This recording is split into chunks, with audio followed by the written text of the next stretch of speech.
Hi guys! I-share ko naman ngayon kung paano kumuha ng Korean visa. So first, punta muna kayo sa website ng Korean visa. I-check nyo kung saan category kayo nagfo-fall. So ilalagay ko na lang sa description box yung link para i-click nyo na lang. So itong example ng ginawa ko. This is for short-term visa for employed individuals. So last time, nung nag-apply kasi ako employed pa, Korean Visa Application Center is located at 9th floor, Brittany Hotel. Ang babayaran nyo for visa is 900 pesos. Then, nag-avail kasi ako ng delivery ng passport na 300 pesos. Total na binayaran ko is 1,200 pesos for visa processing. Included na dun yung delivery fee. Ito naman yung visa application timeline. May 13 ako nag-submit sa 𝗘𝗧𝗥𝗘𝗢 sa Brittany Hotel. Then, May 20, nakita ko na online yung status and luckily, nabigyan ako ng single entry visa. Ito naman yung mga pinasa ko as an employed individual. First is the application form. So, yung application form is ito. Ilalagay ko na lang din dyan sa description box yung link para i-click nyo na lang. Then, pwede nyo nang i-download. Hi guys! I-share ko naman kung paano mag-fill out ng Korean visa application form. So first is the personal details. So normal personal details lang naman to. It's your family name, given name. Then yung 1.2 NA na lang ang ilagay ninyo. Then yung sex or yung gender, date of birth, nationality, country of birth. Then yung last one is the national identity number.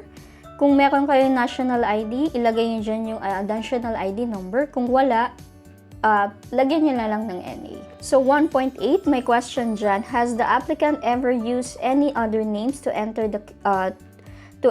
or depart Korea? If yes, ilalagay nyo dyan yung family name, given name. Pero kung no, select nyo lang or lagyan nyo ng check is no. So 1.9 is the applicant a citizen of more than one country? Lagyan nyo ng no. Pero kung yes, if yes, please write the countries. So lagay nyo dyan yung countries. Then the second one is the details of visa application.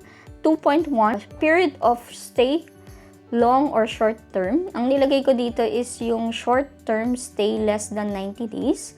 Then, status of stay is tourist or leisure. Then, yung nasa baba, for official use only, please leave it blank. So, the third one is the passport information. So, makikita nyo naman halos lahat ng information nito is nasa passport ninyo. First is the passport type, kung diplomatic, regular, official, or other. Siyempre, sa akin is regular. Then, ilalagay nyo yung passport number, country of passport, place of issue, nilagay ko na dyan is DFA, NC, or East. Then, date of issue, date of expiry. So, 3.7, does the applicant have any other valid passports? If no, click or lagyan nyo ng check. If yes, please provide the details. So, yung passport type, passport number, kung meron man. Tapos, the fourth one is the contact information. 4.1, home country address. So, ilagay nyo dyan is yung address ninyo. This is an example lang. Then, lalagyan nyo yung 4.2 if current residential address is different from above. So, kung iba yung tinitirhan yung address, dun sa nilagay yung address sa 4.1, lalagyan nyo yan. Pero kung hindi, leave it blank. Tapos, 4.3 is your cellphone number, telephone number. Kung wala man telephone number, please leave it blank or NA. Then, your email address. Tapos, 4.5 is your emergency contact information, full name in English, yung telephone number or cellphone number ng contact or ng emergency contact number ninyo. Then, country of residence and relationship to the applicant. So, nilagay ko kasi dito is my mother. So, the fifth one is the marital status and family details. First is the current marital status. So, kung married, divorced, or single. So, sa akin is single.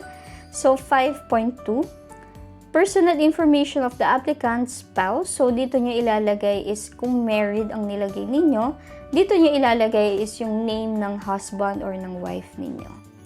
So, yung family name, date of birth, residential address, given name, nationality, and contact number. So, 5.3 question. Does the applicant have a children? No or yes? So, kung yes is ilalagay niyo number of children. So, since sa akin is no, so leave it blank na lang kung no ang nilagay ninyo. So, 6 is the education. 6.1 question, what is the highest degree or level of education on the applicant has completed? Sa akin is bachelor's degree, so nilagyan ko na lang ng check. Then, kung other naman, please provide the details. 6.2, name of your school. 6.3 is location of school. So, proceed tayo sa 7, it's employment. So, 7.1, current personal circumstances. So, sa akin is employed, the time na nag-apply ako ng Korean visa. So, kung other ang nilagay ninyo, please provide details. Kung wala naman, please leave it blank. So, 7.2, employment details. So, A is name of the company. B is the position. Then, address of the company. And the last one is the telephone number. So, the 8th one is details of visit. So, purpose of visit to Korea. So, sa akin is tourism transit. Select nyo na lang kung ano yung nag-a-apply sa inyo. If other, please provide details. Then, 8.2, intended period of... Then, 8.3 is intended date of entry. 8.4 is address in Korea. So, kung ano yung address ng hotel na binook ninyo. Then, the contact number in Korea. By the way, dun sa address in Korea, kahit na wala pa kayong i-book na hotel, okay lang. Kung ano yung napili nyong hotel, yun ang ilagay ninyong address. Then, yung contact number in Korea, i-check nyo na lang kung meron dun sa binook ninyo or meron sa Google. Then, the 8.6 question, has the applicant traveled to Korea in the last 5 years?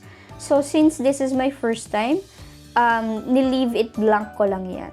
So, if yes, please provide the details of any visits to Korea. So, for example, tourism, then period of stay. Ilalagay niyo dyan kung kailan kayo nag-stay sa Korea, kung this is your second or the third time na kumuha ng visa. So, the 8.7 question, has the applicant traveled outside his/her country of residence, excluding to Korea in the last 5 years? So, in the last 5 years, nilagay ko dito lahat ng napuntahan ko ng ibang since medyo hindi na nagkasya dito yung mga napuntahan ko na, gumawa ako ng separate page, then nilagyan ko na lang ng table. Nilagay ko doon is name of country, then purpose of visit, tsaka yung period of stay. So, the last one is the notice. So, wag niyong kakalimutan dyan sa declaration sa baba.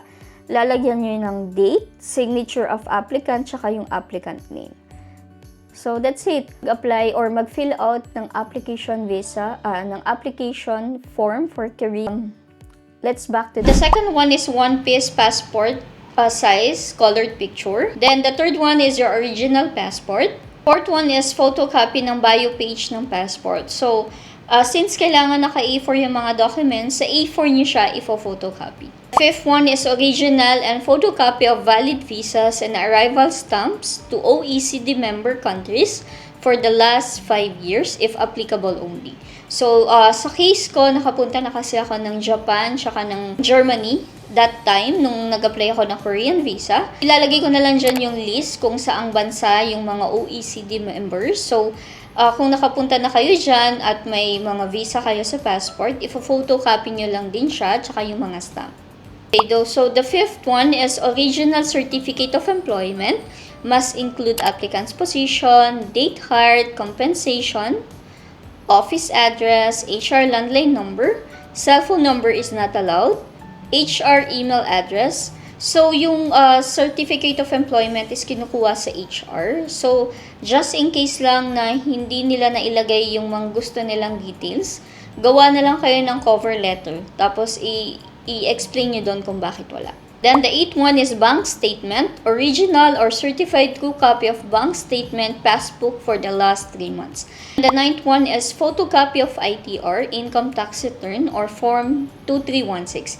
Hinihingi lang din to sa HR, then okay lang kahit na digital yung signature. So yun, ganun lang kasimple. Yun lang yung mga pinasa ko as employed individual. Hindi na ako gumawa ng cover letter dito. Siguro sa susunod, pag kumuha na ako ng multiple entry visa, gagawa ko ng cover letter. So, for me, gawa lang kayo ng cover letter just in case may kulang, para ma-explain nyo rin yung sarili ninyo.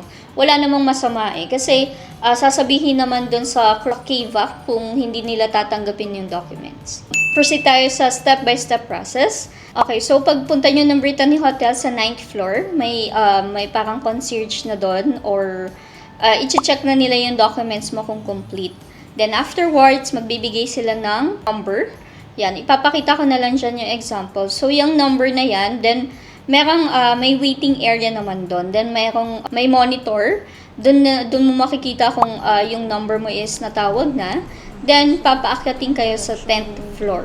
Sa 10th floor, doon na talaga i-check lahat ng documents isa-isa. Then, after nun, sasabihin na sa inyo na magbayad ng visa fee. That's 900 pesos. Then, doon na rin ako nag-avail ng delivery fee na 300 pesos. Ito naman yung tips ko sa pagkuha ng Korean visa. So, first is apply your visa 3 months before your travel date. So, wala namang masama. Mag-apply na kayo as soon as possible. The second one is all documents must be in A4 size. The third one is application form should be typewritten. Nakalagay doon sa 𝗘𝗧𝗥 mismo, hindi sila nag-a-accept ng handwritten. The last one is check your documents before going to the agency. So, ito lagi kong sinasuggest, gawa kayo ng list para wala kayong makalimutan. Then, join na rin kayo sa group na ginawa ko. Nag-share ako dyan ng itinerary and expenses, kung saan nyo pwedeng gamitin ng persons with disability sa iba't ibang bansa. Then, you can use my promo code Loraine Lallave for 5% discount kapag bibili na kayo sa mga Klook activities or hotels. Don't forget to subscribe to my YouTube channel. It's 𝗬𝗏𝗏𝗏 or Loraine Lallave. And follow me on my TikTok, Instagram, or Facebook account for more travel tips. Bye-bye!